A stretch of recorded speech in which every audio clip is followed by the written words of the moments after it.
السلام عليكم. يقول الله تعالى في كتابه العزيز: إن عدة الشهور عند الله 12 شهرا.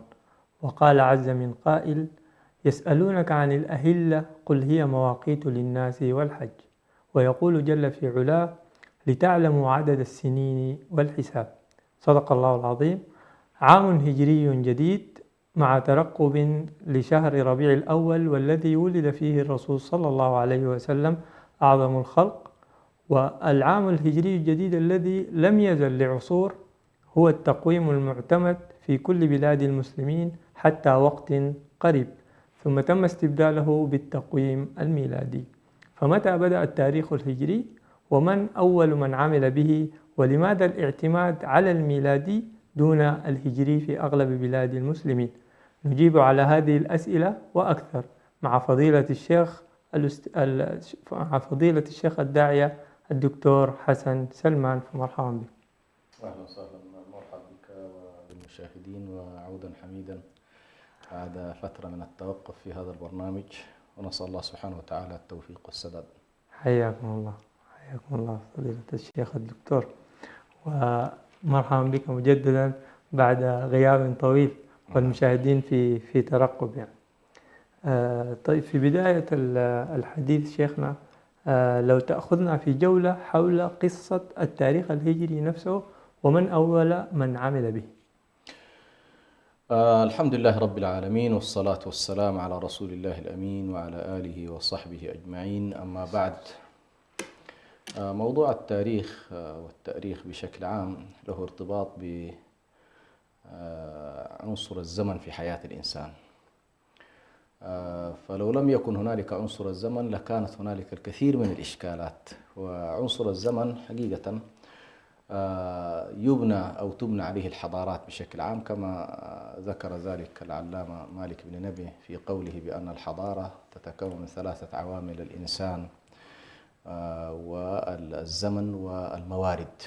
فعنصر الزمن عنصر مهم جدا في حياة الإنسان، ولذلك الله سبحانه وتعالى عندما خلق هذا الكون وسخر هذا الكون في نهاية المطاف للإنسان، جعل مما جعل فيه قضية الليل والنهار، ولها ارتباط عموما قضية الليل والنهار بعنصر الزمن. وجعلنا الليل والنهار آيتين فمحونا آية الليل وجعلنا آية النهار مبصرة لتبتغوا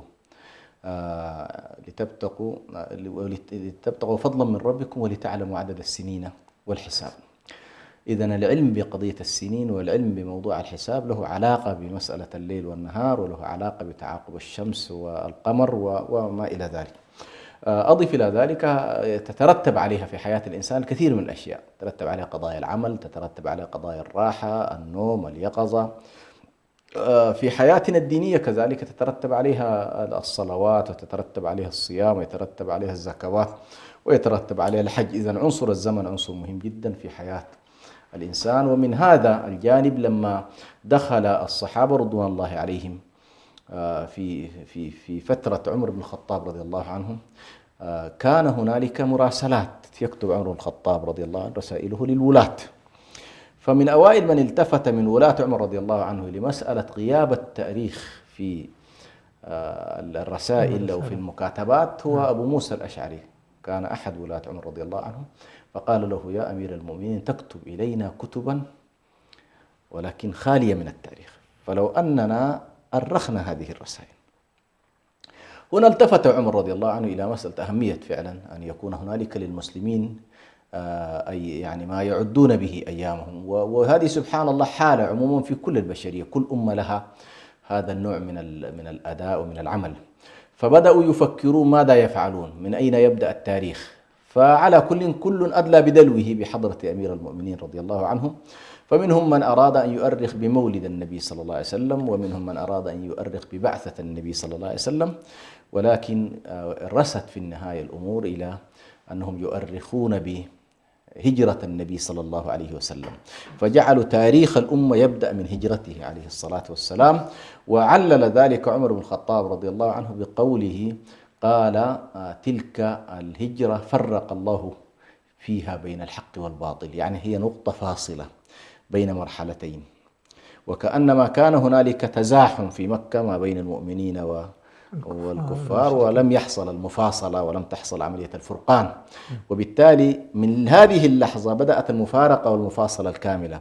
كان المسلمون يعيشون حالة من المفارقة الشعورية كما يقول سيد قطب، يعني كانوا في مفاصلة وجدانية، مفاصلة إيمانية، ولكنهم بأجسادهم وحياتهم كانوا وسط المشركين، وسلطان المشركين كان غالب عليهم. فلما حصلت المفارقة بدأت بناء الدولة. وهنا عمر تأتي عبقريته رضي الله عنه في أنه اعتبر نقطة الهجرة هي نقطة بناء الأمة وميلاد الأمة، وكأنما ميلاد الأمة ترتبط به كل هذه القضايا، قضايا الفرقان الكلي، وهو أن الأمة لا تظهر قيمها ولا تظهر هويتها ولا تظهر ولايتها إلا لما تكون منفصلة عن بقية الأمم، واستطاعت أن تميز كيانها الخاص. فلحظة الهجرة هي كانت لحظة ميلاد الأمة. ثم خلاص اعتبروا السنة التي يبدأ منها التاريخ هي هجرة النبي صلى الله عليه وسلم، وهذه اللحظة التي يقررون فيها كان العام 17 من الهجرة، يعني مرت من هجرة النبي 17 سنة، يعني شيء من 10 سنوات اللي هي قضاها النبي في المدينة، وعامين في فترة أبي بكر، و5 سنوات في عهد عمر لم يكن هنالك التفكير في موضوع. إذا من هنا بدأ خلاص، قال نبدأ البداية تكون إيه؟ نقطة البداية تكون من الهجرة. ثم فكروا بعد ذلك من أين تبدأ الأشهر، شهر الأول. فمنهم من قال نجعلها من رمضان باعتباره موسم وكذا، ومنهم من نجعلها في الحج، فقال لا، نجعلها من محرم، فإن الحجيج ينتهون من حجهم، وكأنما هذا ختام إيه؟ ختام العام، يكون أدوا رمضان وأدوا بعد ذلك أيضا الحج، فتبدأ البداية للعام من محرم. فوقت أن يكون الميقات اللي هو الشهر الهجري أو السنة الهجرية تبدأ من شهر الله المحرم. فكانت هذه نقطة البداية على كل فيما يتعلق بالتاريخ. ومن لحظتها ظلت الأمة تؤرخ لنفسها بتاريخ عمر رضي الله عنه، والتاريخ الذي اعتمده المسلمون. وهذا أشبه ما يقوم بالإجماع العملي، أن الصحابة خلاص توافقوا على هذا الرأي، ولم يكن بينهم من اعترض على فكرة التاريخ ولا على فكرة أيضا أن يكون لهم. نعم. يعني سيدنا أبو موسى الأشعري هو أول من التفت إلى نبه إلى أن الأمور تحتاج، وهذا خلاص هم دخلوا الآن في سيستم الدولة كما يقولون.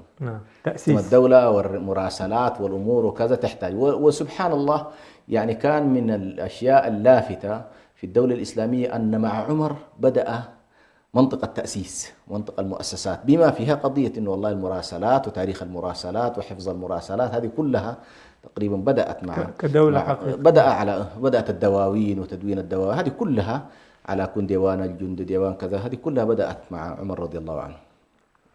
جزاكم الله خير. طيب شيخنا، عندما نقول المواقيت القمرية والمواقيت الشمسية، ماذا نقصد بها؟ أو على الأقل في الجانب الشرعي، يعني بعيدا عن جانب الفلك نعم، موضوع الفلك طبعا له اختصاصه، يعني لسنا من أهلي، لكن هو عندما يقال بأنه والله هذا تاريخ قمري بمعنى الحساب يكون فيه بالقمر. القمر له مولد وله منتهى. فكانت العرب تحسب الشهر القمري برؤيتهم للهلال في أول يوم، فيكون اليوم الثاني هو اليوم الأول. يعني أنت اليوم مثلا خلاص تعتبر أنه الله الشهر اكتمل فتراقب. وكانت الحالة طبعا الأنسب بالنسبة للعرب في أميتهم أنهم لا يستطيعون أن يدققوا في الحساب كثيرا، ولكنهم ترتبط عندهم الأمور بأشياء مادية محسوسة مرئية، فكان القمر بالنسبة لهم هو المحسوس، له بداية وله كذلك نهاية. فمولد القمر هو بداية الشهر القمري ونهايته، وهذا طبعا له علاقة بمسألة القمر ودورانه حول الأرض. وبالنسبة للجانب الشمسي الأرض ودورانها حول الشمس، الأرض ودوران حول الشمس. فهذا حساب قمري وذاك حساب شمسي. لما تشوف أنت والله الحسابين تقريبا ستجد بينهم عموما الفارق المعروف، اللي هو 11 يوم في السنة. 11 يوم في السنة. نعم. طيب، بالنسبة للميلاد، التاريخ الميلادي أو التقويم الميلادي، وعندما نقول الميلادي كميلادي نقصد به هو الآن الميلادي طبعا هو التوقيت شمسي. نعم. توقيت شمسي، يعني لو أننا قلنا التوقيت القمري والشمسي هي حقيقة أن والله هؤلاء يحسبون بموضوع الشمس ودوران الأرض حولها، وأولئك يحسبون بالقمر ودوران القمر حول الأرض ومتى تكتمل هذه الدورة. هذه تقريبا اكتمال الدورة ستؤدي إلى سنة هنا أو هناك. اكتمال دورة القمر دورة الشمس. لكن الذي حصل الذي يسمونه ميلادي طبعا أراد البعض أن يربط هذا بميلاد المسيح عليه السلام، أرادوا أن يربطونه بميلاد المسيح عليه السلام، فصار ما قبل ميلاد المسيح يؤرخ له بما قبل الميلاد. نعم. وما بعد ميلاد المسيح عليه السلام يؤرخ له بما بعد الميلاد. إيه. لكن يبقى هنالك سؤال كبير جدا، وهو هل والله هذا التاريخ بدأ أصلا من لحظة ميلاد المسيح أم مثل حالتنا نحن الآن قلنا كان في 17 سنة، مش كده؟ نعم. الغريب في الأمر هنا التاريخ الميلادي حقيقته بدأت في القرن السادس عشر أو بداية القرن السابع عشر، اللي هو كان أحد بابا روما أراد أن يجعل هنالك حسابا، فهذا كان يسمى على كل حساب له علاقة بالدولة الرومانية وميلاد هذه الدولة ونشأة هذه الدولة، وعملوا نمط من أنماط الحساب فجعلوا على كل بأثر رجعي متى كان ميلاد المسيح عليه السلام. فحاولوا أن يقولوا كانت البداية من هنا، ثم ما قبل هذا يعدونه قبل الميلاد، وما بعد هذا التاريخ يعدونه منه. لكن عمليا أو بالدقة لا نستطيع أن نجزم بأن والله هذا التاريخ هو محل اتفاق حتى بين أهل الكتاب أنفسهم، يعني ليس هنالك اتفاق. منهم من يعتبر بأنه والله يعني عيسى عليه السلام ميلاده قبل 3 سنوات من هذا التاريخ المحدد الآن، نحن الآن نقول 2024 مش كده. منهم من يقول كان ميلاده قبل 3 سنوات، منهم من يقول قبل 4، منهم من يقول قبل 7 من هذا التاريخ. ولذلك حتى في اليوم أيضا ستجد اختلاف، هل والله كان يوم 1/1 مثلا أو كان لا يوم 26/12، هذه كلها ستجد فيها على كل اختلافات. فالشاهد بأنه لا يرتبط هذا التاريخ الشمسي عمليا بميلاد عيسى عليه السلام بقدر ما يرتبط الآن التاريخ الميلادي بالدولة الرومانية، ثم بعد ذلك رجال الدين داخل الدولة الرومانية، وكيف أنهم على كل أرادوا في القرن السادس عشر أرادوا أن يؤرخوا لهذا التاريخ. فهنا تأتي طبعا نتكلم في هذا الموضوع دلالات هذه القضايا وأثرها في النفس البشرية. يعني أنت لو إيش المشكلة والله سواء أنا عملت والله بالجانب الشمسي ولا عملت بالجانب القمري إيش لكن دي الصورة اللي مفروض تفهم بأن والله هذا التاريخ اعتمده النصارى في فترة من الفترات وبنوا عليه لحظة من اللحظات. اعتبروا أن لحظة عندهم اسم على كل هي لحظة التولد أو لحظة الميلاد أو التكشف، هي اللحظة التي أرخوا فيها بتاريخ الميلادي. واعتبروا هنا ولد عيسى عليه السلام، لكن ليس دقيقا بشكل عام. وهذا يقودنا للسؤال أو العبارة أن المسلمين لم يعرفوا التقويم الميلادي إلا بعد احتلال النصارى لبلاد المسلمين، يعني ما صحت هذه العبارة؟ خلينا نقول لم يعرفوا التاريخ الميلادي الصحيح بهذا الشكل. يعني التاريخ الميلادي الآن كأرقام بهذه الصورة كتاريخ ميلادي له بداية وله تطور وله كذا في القرن السادس عشر. رجعوا بعد ذلك بأثر رجعي، لكن لا نستطيع أن نقول أن المسلمين كانوا يجهلون التوقيت الشمسي. كان عندهم فكرة عن المواقيت الشمسية كما كانت لهم فكرة عن المواقيت القمرية، لكن لم يهتموا بأن يجعلوا من المواقيت الشمسية تاريخا لهم يؤسسوا عليه حياتهم العددية والحسابية والشعائرية، ولكن كما أنهم كانوا يهتمون بالمواقيت القمرية في جوانبه التعبدية والمناسك والجوانب الرسمية، هذا الإطار كانوا يهتموا إنه والله حياتهم كانت كلها الدينية مرتبطة بالجانب القمري والتاريخ الرسمي لهم مرتبط بالجانب القمري، لكن هنالك جانب آخر لم يقفل عند المسلمين ليس ليؤرخوا به ولكن لتقيم عليه حياتهم المعيشية فيما يتعلق بالزراعة على وجه التحديد. فالزراعة لها علاقة ليس بالقمر، عجيب. الزراعة لها علاقة بالشمس. فالفصول الشمسية هي التي يحدد من خلالها الثمار وأنواع الثمار ومواقيت الثمار وما الذي يناسب هذه المرحلة وما الذي لا يناسب هذه المرحلة. ففي هذا الاتجاه لا نستطيع أن نقول بأن المسلمين لم يكونوا على علم، كانوا يعرفون. نعم. يعرفوا تماما بأن والله في هذا الشهر تبدأ يبدأ معنا الخريف، في هذا الشهر يبدأ معنا مثلا الربيع، في هذا الشهر يبدأ معنا الشتاء، في هذا الشهر يبدأ معنا الصيف، وهكذا. وفي كل ذلك تبنى على كل كانت حياتهم العملية، لكن لم يكن هذا يشكل بالنسبة لهم حسابا يبنون عليه أمورهم الأخرى. ليش؟ لأنه جزء كبير من حياتهم كانت مبنية بالجانب الشعائري والجانب الرسمي. قضية الدولة ومؤسساتها ارتبطت من عهد عمر بالجانب القمري، فلم يكن هنالك مشكلة. يعني كان ممكن نتصور لو أن عمر رضي الله عنه والصحابة قال لا خلونا نحسب بالجانب الشمسي، كان يمكن أن يكون حسابنا لكن رأى المسلمون أن والله إن عدة الشهور عند الله 12 شهرا في كتاب الله، وظلت الآيات والأحاديث كلها تذهب في اتجاه أن الحساب بالجانب القمري. فركز الصحابة رضي الله عليهم حسابهم في هذا الجانب.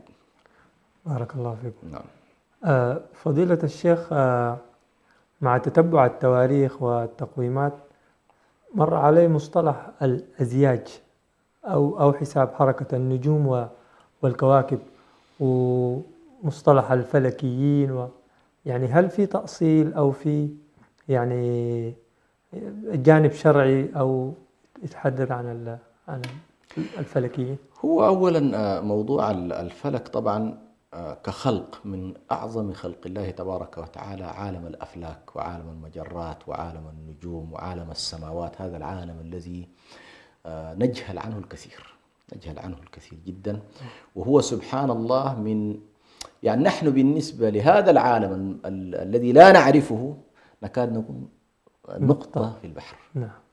يعني نحن وأرضنا التي نسكنها لما تضعها في عالم المجرات ستجد أن الأرض مخفية لا ترى. نعم. يعني باختصار هذه مثلا لو أردنا أن نقول والله مقارنة الأرض بالشمس مثلا، الأرض مع الشمس هنالك فوارق هائلة جدا.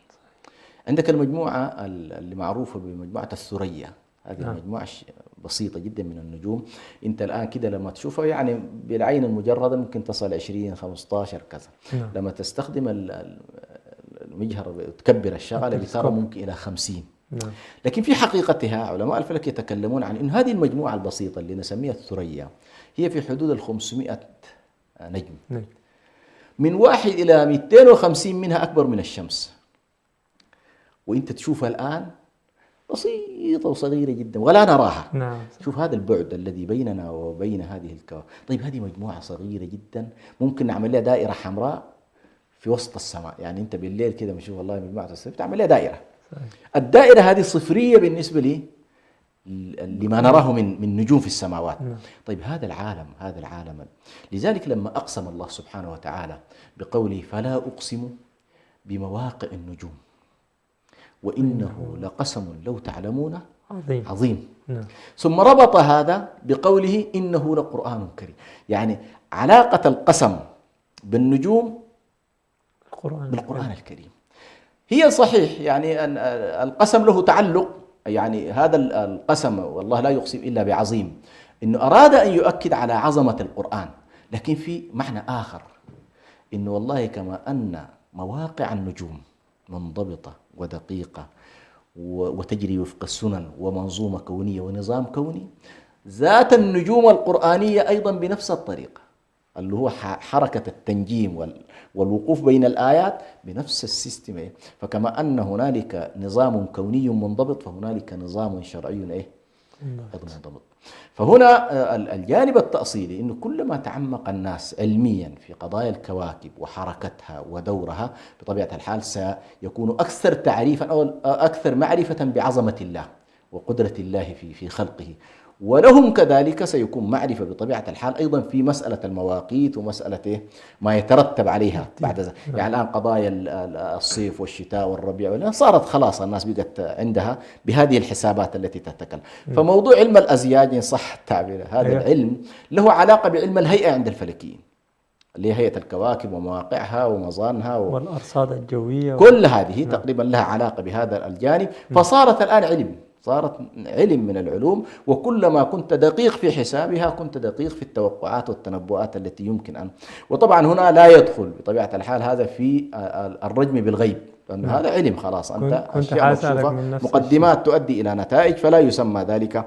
ما يسمى غيبا هو ما لا يمكن التوصل إليه بمقدمات تؤدي بك إلى نتائج. هذا صعب. يعني الآن أنا أقول لك والله في ملك، طيب كيف التوصل إلى هذا الملك من خلال مقدمات تؤدي به إلى نتائج؟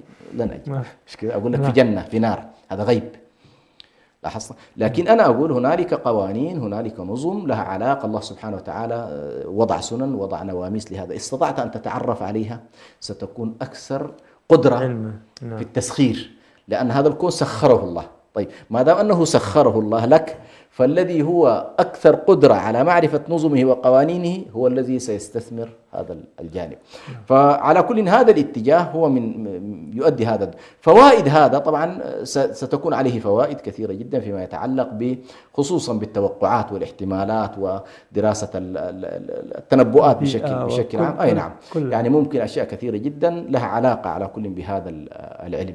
وصار الآن مثلا يتوقعون من ضمن ما يتوقعون مثلا موضوع الكسوف والخسوف مثلا له علاقة بحركة الشمس مع القمر، ومتى يكون الشمس والقمر والأرض مثلا في خط واحد متعامدات من خلال هذه الحركة، حركة الكواكب. هم يتصورون خلال فترة معينة إنه والله هنا ستكون حالة خسوف، هنا ستكون حالة كسوف، وهكذا. ثم أيضا موضوع التوقعات فيما يتعلق بالزراعة، يمكن أنا ذكرت هذا الموضوع، له أيضا فوائد في هذا الجانب، له فوائد في حركة البحار أيضا. ولذلك الله سبحانه وتعالى قال وعلامات وبالنجم هم يهتدون. ففيه كثير من الاهتداءات. هل والله هذا الاهتداء بالنجوم فقط هو في اهتداء الوجهة، أم يمكن أن نهتدي فيه في أشياء كثيرة لا نعلمها؟ يعني صحيح في فترة من فترات الناس اهتدت بالنجوم في البحار. طيب هل الآية حددت أنه والله يهتدون في عالم البحار أم لا؟ والله يمكن أن نهتدي بها في أمور أخرى. فهدايات أيضا هذا الجانب قد تكون كثيرة، ولكن أحيانا بعض الناس سبحان الله يحصل نوع من التكذيب بما لم يحيطوا به، وهذه إشكالية كبيرة جدا. يعني من أعظم ما كان يواجه المشركين أن القرآن يتحدث عن أشياء هم لا يحيطون بها علما فيكذبون بها. القرآن الكريم ربى أتباعه بأن والله كل قضية هم لا يحيطون بها علما فليتوقفوا عنها. ربما تكون قضية علمية الكنيسة إشكاليتها لما اصطدمت بالعلوم التي لم تحط بها وهي ليست من اختصاصات القساوسة، بدل أن يصبروا ينظروا إلى فاختلفوا معها واصطدموا، فجعل العلماء في مواجهة الدين ولم يجدوا مجالا إلا أن يتمردوا على الدين لينطلقوا في العلم. بالنسبة لنا هذه المسألة ليست موجودة، يعطى أهل العلم مجالهم ليصلوا إلى ما هو حقيقة علمية. فإذا تقرر أنها حقيقة علمية لا يمكن الحقيقة العلمية أن تتصادم مع الحقيقة الشرعية. متى ما رأيت هنالك شكل من أشكال التصادم، واحد من اثنين: إما أنك فاهم النص بشكل خاطئ، نص الشرعي، وإما أن الحقيقة أو يعني ما تسميه حقيقة علمية ليست حقيقة علمية، إنما نظرية. نعم. طيب المنجمين اللي يعمل فإنهم يعلموا الغيب وكذا، هل يدخلوا في الجانب العلمي ولا لا هؤلاء في التخريف. هؤلاء في التخريف، لأنك ستلاحظ كل الذين يسمون الآن بالمنجمين لا علاقة لهم بالعلم، ولا يتكلمون أصلا لا في حركة كواكب ولا في حركة نجوم ولا بنواحي رياضية ولا علمية، بقدر ما هي عبارة عن تخرصات وظنون. هو عنده هكذا على كل حالات شيطانية، تلبسات فيعطيك منها. قد تكون له صلة بالشياطين، قد تكون له صلة بعالم الجن، يحيلون إليه بعض المعلومات فيزيدها هو بعد ذلك ما شاء، ولكن لا علاقة لهذا العلم بما نسميه نحن بأهل التنجيم يعني. نعم. جزاكم الله خير. ولذلك الصحيح أن يسمى علم الفلك. علم الفلك له كافة الأفلاك التي في السماء تدرس بطبيعة الحال وتؤدي إلى نتائج. شيخنا، هل صحيح أنه قبل الإسلام العرب ما كانوا يعرفوا أو ما كانوا يعددوا السنوات كأعداد، ولكن بأسماء مثل عام الفيل، حرب البسوس وغيرها من الأحداث، مثل الصينيين قديما وحتى الآن أظن الإثيوبيين إلى الآن عندهم مسميات الإثيوبيين عندهم سنتهم الخاصة، سنة كاملة عندهم سنتهم اللي هو مثل ما هنا في سنة ميلادية. نعم. الأرثوذكسية المسيحية في أثيوبيا لها أيضا سنتها الخاصة، وأظن بين السنة الميلادية والسنة الأثيوبية لها على كل فروق أنا لا أعرف، لكن في فرق كبير. أيوة. هم تلقى إذا اعتبرنا 2024 ستجد أولئك لا لسه في 2016 في فرق. أيوة. على كل في هذا نعم. الجانب. نعم. حقيقة بالنسبة لموضوع العرب وهل كانوا يعرفون قصة أنه نحن الآن أكدنا موضوع أنهم كانوا يعرفون الحساب القمري ويعرفون الحساب الشمس لم تكن محل إشكال. نعم. لأن لها علاقة بالتجارب. المزارع الآن تلقائيا حيكون عنده المعرفة بأنه والله زي ما قلت لك. ودي سبحان الله يعني كثير من الأشياء، ونحن حتى في البادية كنا نعرف مثلا عندما تولد الثريا وعندما تختفي الثريا، متى تتحرك الرياح الشمالية، متى تتحرك الرياح الجنوبية. عندنا أهالينا مثلا الآن في منطقة طوكر مثلا يعرفوا متى ستكون حركة اللي هو دلتا طوكر هذه متى تبدأ في يوم واحد محددة اللي هو يوم 15 مثلا شهر 6 إلى يوم 15 شهر 9 بتبدأ الرمال بتاعت طوكر اللي هي لافة. نعم. سبحان الله بتجي في يوم محدد. تجي كذلك الرياح الجنوبية مجرد ما تبدأ سبحان الله الرياح الجنوبية المزاج كله يتغير. حتى الإبل وطريقة كيف تبرك تتجه بأي اتجاه تختلف، كلها عندها سيستم معين. سبحان الله. فالآن رعاة الإبل يعرفون إنه والله اليوم خلاص مجرد ما الناقة مثلا أو الإبل قبلت باتجاه معين يعرفوا أن هذا مولد لشيء معين. فعلى كل هم بتجاربهم سبحان الله استطاعوا أن يصلوا إلى. فإذا تطور العلم بطبيعة الحال ستكون أكثر معرفة. فالشاهد هنا العرب كانت تعرف طريقة معينة للحساب الشمسي وطريقة من الحساب، لكن لم يؤرخوا بها كما تفضل. لم يؤرخوا إنه والله لم يكن للعرب إنه والله هذه السنة بدأنا من هنا، لا، ولكن كانوا عندهم مذهبين. نعم. المذهب الأول التواريخ المعروفة بعظائم الأيام، أيوة. حرب الفجار، عام الفيل، العام الذي بنيت فيه الكعبة، جددت فيه الكعبة، العام الذي ولد فيه إسماعيل، العام الذي ولد النبي كده. هذه طريقة كانت يحسبون بها، وبالتالي ما قبلها وما بعدها، ما قبل هذا التاريخ وما بعد هذا التاريخ، وبالتالي أنت سيكون عندك طريقة حساب وذاك سيكون طريقة حساب كقبائل. نعم. فلما رأت العرب هذا المذهب الثاني الآن، رأت العرب بأن هذه الطريقة مربكة لهم في الأشهر الحرم، وهم ورثوا من إبراهيم عليه السلام كحالة دينية إن عدة الشهور عند الله 12 شهرا في كتاب منها 4 حرم. فهم عندهم موضوع الأشهر الحرم كحالة دينية. إذا عندهم 4 أشهر تحتاج تتوقف فيها الحرب، لابد تتحدد. عندهم أشهر داري يمارسوا فيها التجارة لابد يعرفوها. عندهم أشهر داري يعملوا فيها مهرجانات أدبية وشعرية والقصص هذه. فسبحان الله في سنة 400 تقريبا و12 أو في القرن الخامس تقريبا، يعني قبل ميلاد النبي صلى الله عليه وسلم بفترة 200 سنة ولا حاجة زي دي، اجتمع العرب وكان واحد منهم كلاب ابن مرة جد النبي الجد الخامس للنبي صلى الله عليه وسلم. هذا كان من الذين شهدوا الاجتماع هذا. اجتمع العرب وأعيانهم ووجهائهم قالوا يا أخوانا دايرين نتفق على توحيد المواقيت، دايرين نضبط القصة. هم يبدو الآن كان تفكيرهم أن يضبطوا الأشهر، فيقولوا من التاريخ الفلاني هذه فترة الحرب، من التاريخ الفلاني هذه فترة السلم كده. طيب وين اللي هنا هي بالأشهر. فكانوا مثلا يتفقون على إنه والله تبدأ الأشهر من كذا وتنتهي بكذا، لكن هذا لا يؤدي بطبيعة الحال إلى معرفة السنوات. فالسنوات كانت عندهم بالطريقة التي لكن الشهور من هذه الفترة بدأوا يتفقون كعرب إن والله هذا شهر محرم، هذا شهر نادر ما يحصل اختلاف. مثلا في رجب كان يحصل بين بعض القبائل المضريين والمضر والربيعة بيحصل بينهم، فالنبي صلى الله عليه وسلم يحدد في الشهر مثلا يقول رجب كذا، أو يحدد بالتحديد إيش المقصود بهذا الشهر. لكن باقي الأشهر تلاحظ أن القرآن مثلا شهر رمضان الذي أنزل فيه القرآن، فعند العرب معروف رمضان، عند العرب معروف محرم، خلاص، لأنه كان بأعرافهم استطاعوا أن يتفقوا على الأشهر. تجيك الآن تساؤل آخر، إنه والله خلاص الأشهر هذه عرفنا، هل هذه الأشهر أسماءها توقيفية بمعنى أن الله أعلمهم بالأسماء، أم والله هذه الأسماء كانت عرفية بالنسبة لهم؟ الصحيح أن هذه الأسماء كانت عرفية. فمحرم عندهم كان فترة حرمة القتال باعتبار هذا شهر حرام، أن يطلع من الحج. يعني الأشهر الحرم تبدأ كانت معهم من ذو القعدة وذو الحجة ومحرم، هذه 3 متتالية فترة الحج. يعني قبل الحج بشهر اللي هو قبل ذي الحجة بشهر، ذو القعدة كامل، ثم محرم عندك المنفرد هو رجب، منفرد هو رجب. نعم. لكن سنلاحظ الآن ليش سميتم محرم؟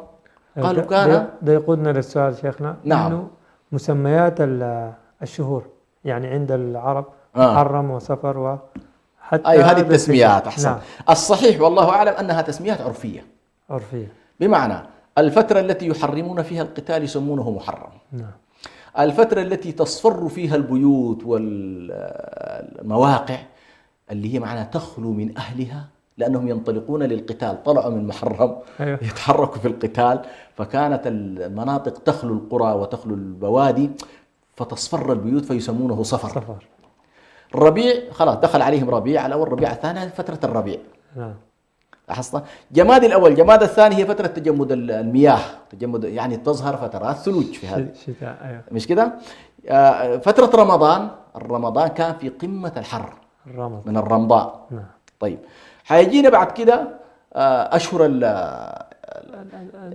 ذو القعدة ذو القعدة يقعدون فيها عن القتال لأنه دخلوا أشهر حرم. أيوة. يقعدوا عن القتال. هذه الفترة كلها الآن بعد رجب يقاتلوا الرجب، لأنه الرجب أيضا تحصل في عملية كان ينزعون السهام عن اللي هي ينزعون رأس السهم. نعم. خلاص دلالة على إنه ما في قتال فتنزع، فكان يسمى رجب. يدخلوا في ذو القعدة يقعدون على القتال. الحجة اللي هو يذهبون إلى الحج. محرم بعده يكون أيضا فترة حرمة القتال. فدي كانت الصورة على كلنا العامة اللي ممكن تأخذها. يعني ممكن ليش والله يسموا شعبان، ليش يسموا رجب، ستجد على كل شهر من الأشهر هم بالنسبة له، فتعارفوا على أن هذا هو الوضع. ولذلك سبحان الله يعني ابن جني في مذهبه في قضية وعلم آدم الأسماء كلها، علم آدم الأسماء، يذهب إلى أنه والله يا أخي القضية ليست قضية تسمية الأمور بتفاصيلها، ولكن يقول القدرة على إنتاج الأسماء. ابن جني هذا مذهبه في الآية، إنه الله علم آدم الأسماء كلها، أي أعطاه القدرة وركب فيه من الأجهزة ما يجعله قادرا على توليد الأسماء. وإلى يومنا هذا نحن ننتج في الأسماء. مش كده؟ صحيح. إلى يومنا هذا نحن ننتج. فلعل هذا المذهب يكون له صحته فلسفيا، إنه مش القضية تفاصيل هذه الأمور كل، لا، الله أعطاه ركب فيه جهاز إنه والله، وقد يعطيه كليات إنه بعد كده أنت تنطلق من هذا الجانب. صراحة فضيلة الدكتور الأسئلة كثيرة، ولكن نريد أن نذهب إلى أسئلة المشاهدين والفتاوى. والآن سيظهر رقم الهاتف على الشاشة لمن يريد أن يسأل أو يتواصل. في سؤال أخير يعني أو دعنا نقول رسالة أخيرة للمسلمين في أنحاء العالم حول التاريخ الهجري وأهميته، ماذا نقول؟ موضوع التاريخ حقيقة كثير من الناس يعني يقول لك يا أخي وين المشكلة، نحن أرخنا بالشمس ولا أرخنا بالقمر وكذا، وبعضهم يتضايق يقول لك والله الشمس منضبط والقمر غير منضبط وكذا. لكن نقول بأن والله كل أمة من الأمم في هذه الدنيا الله سبحانه وتعالى جعل هذه الأمم أشكال وألوان، لها علاقة هذه الأمور بالهويات. فهوية كل مجتمع لها علاقة بجملة من القضايا، في عقائدهم، في تصوراتهم، في اعتقاداتهم، في عاداتهم، في تقاليدهم، في ترميزهم. لهم أحيانا ترميزات معينة.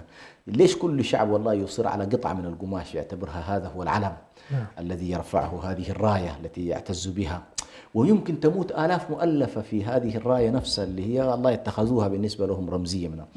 كذلك التاريخ له علاقة بالترميز، إنه أي أمة يعني تجعل لنفسها وضعية معينة يتم من خلالها حالة التاريخ، هذا ترميز هو وله علاقة بالهوية. فمجرد ما أنا ألقاك أنت والله تؤرخ بالتاريخ الهجري دون أن أسألك من أنت، سأعرف أنك أنت مسلم مثلا. واحد آخر في الصين أجده لا علاقة له بالشمس ولا بالقمر مثلا، يؤرخ بطريقة معينة فأعرف أنه صيني، وهكذا. مجرد ما ألقاك أنت مهتم بالتاريخ الميلادي أذهب إلى أنه أقول هذا نصراني، أم أنه مقلد للنصارى في مذهبهم وفي طريقتهم وفي حسابهم. فالذي حصل زي ما تفضلت في سؤالك السابق أن العرب والمسلمين بشكل عام إلى قبل 100 سنة ما كان عندهم مشكلة أزمة في التاريخ، كان التاريخ كله بالتاريخ الهجري، معروف عندهم بأنهم كانوا يؤرخون بالهجري. طيب جاءت الآن وضعية معينة خلال 100 وال200 سنة الماضية، وحصل نوع من الاحتلال لشعوبنا، هيمنة على أوضاعنا، فحصل تنحية للشريعة، حصل فرض مناهج تربوية، حصل تقنين، حصل من ضمن ما حصل تبديل للتاريخ. فنحن عندما نتكلم عن قضية الترميز بالتاريخ هي جزء من الذاكرة، فإن الإنسان لا يجرد من ذاكرته التاريخية. أنا في النهاية عندي خلفية، عندي دين، عندي عقيدة، عندي ثقافة، عندي منظومة انتسب إليها، منها أني والله عندما أؤرخ بتاريخ أنا بالنسبة لي أعتز به. هذا التاريخ له علاقة بديني، له علاقة بشريعتي، له علاقة بشعائري، له كذا.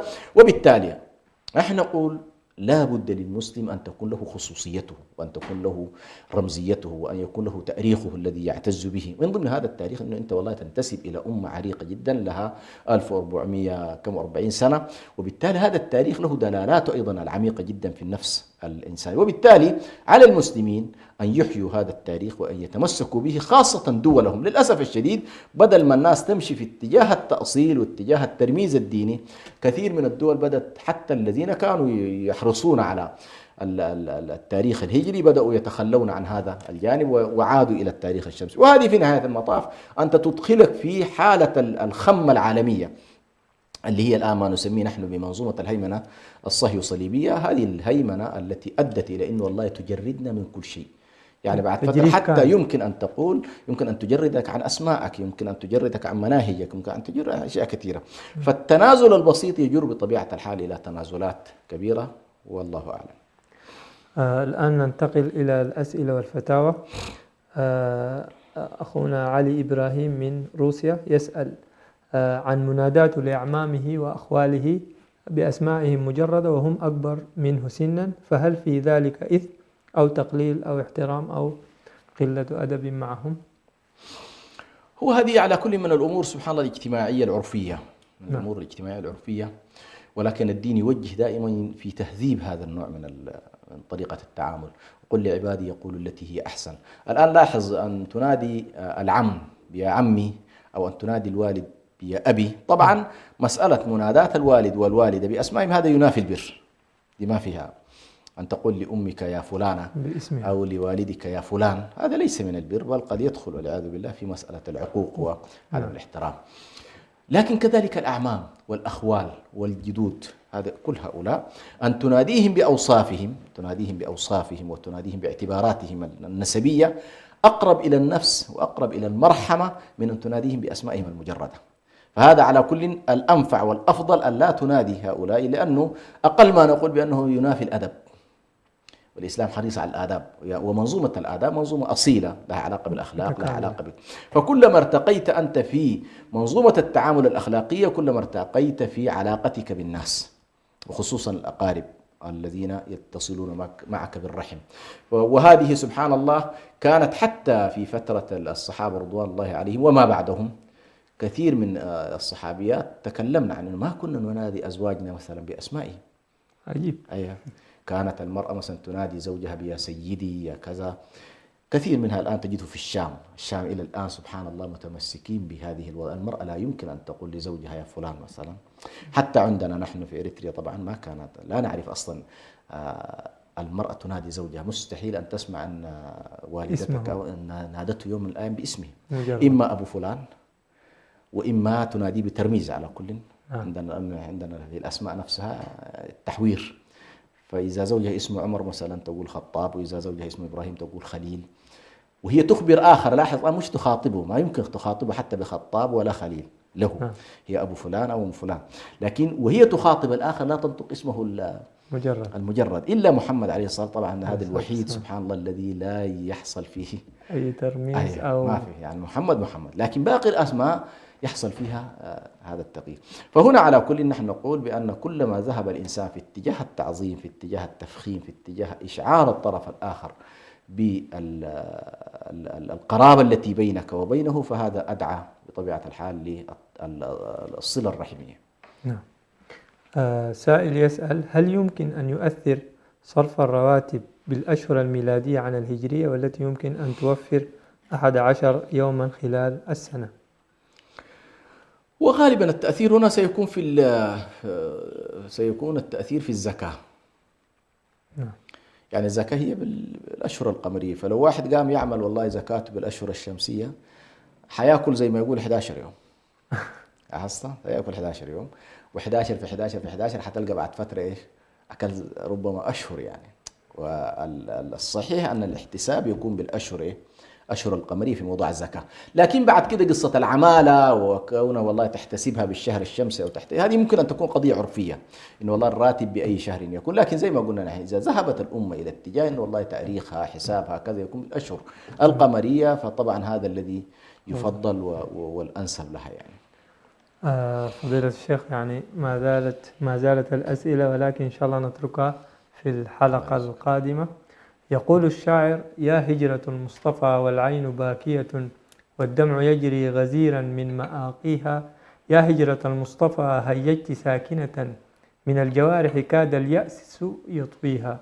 وهكذا مشاهدينا الأعزاء، طوى الزمن حلقتنا، وعلى أمل أن نلتقيكم في حلقة قادمة. نشكركم ونشكر فضيلة الشيخ دكتور حسن سلمان. جزاك الله خير. والسلام عليكم ورحمة الله وبركاته. السلام ورحمة الله وبركاته.